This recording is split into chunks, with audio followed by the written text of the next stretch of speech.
ঐতিহ্যবাহী দিনী বিদ্যাপীঠ জামিয়া ফারুকিয়া তাজপুর মাদ্রাসা নবীগঞ্জ শায়েখ মাওলানা আবু তাহের ফারুকি সাহেব দামাত বারকাতুহুমের প্রতিষ্ঠিত সেই প্রতিষ্ঠানে আজ 25 জন হাফেজে কোরআনকে পাগড়ি প্রদান করা হয়েছে।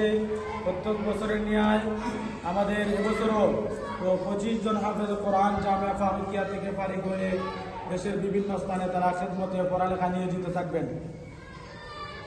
আজ যারা ঐতিহ্যবাহী জামিয়ার এই বিভাগে 25 জন ছেলেদেরকে পাগড়ি দিয়েছেন, হাজি এলেমান সাহেবের পক্ষ থেকে পাগড়ি পাঞ্জাবি ওনার আম্মার পক্ষ থেকে দেওয়া হয়েছে। হাজি এলেমান সাহেবের এই দানকে যেন আল্লাহ তাআলা কবুল আর মঞ্জুর করেন, সবাই বলেন আমিন। বিশেষ করে হাজি এলেমান সাহেব আমাদের মোহতরম সাহেবের নাতি, ওনার এই দান অত্যন্ত বরকতময় দান, হাফেজে কোরআনদের মাথার পাগড়ি হয়েছে। আলহামদুলিল্লাহ। প্রিয় উপস্থিতি, আলহামদুলিল্লাহ, আল্লাহ পাক হাজি এলেমান সাহেবের আম্মার বেমার আজাদ যেন সবগুলার শিফা দান করেন।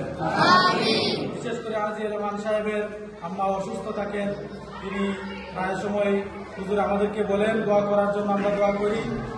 আর এই উসিলায় যেন আজকের এই অনুষ্ঠান 25 জন বাচ্চাদেরকে পাগড়ি এবং পাঞ্জাবি কাপড় দিয়েছেন, পাঞ্জাবি দিয়েছেন, এই দানের উসিলায় যেন আল্লাহ তাআলা সকল বেমার আজাব, ব্যবসা বাণিজ্য বরকত দান করেন, বেমার আজাবকে দূর করে দেন। বিশেষ করে আরো যারা যে কোনোভাবে আমাদের এই আজকের অনুষ্ঠানে সিন্নিতে আজকের অনুষ্ঠানে পাগড়ি প্রদানে শরীক হয়েছেন, বিভিন্নভাবে সহযোগিতা করেছেন, তাদের এই সহযোগিতাকে যেন আল্লাহ তাআলা কবুল আর মঞ্জুর করেন, এর উসিলায় যেন নাজাতের উসিলা হিসাবে কবুল করেন।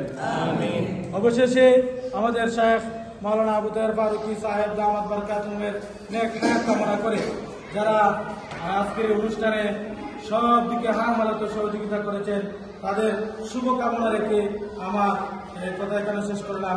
আমিন। আলহামদুলিল্লাহ রাব্বিল আলামিন।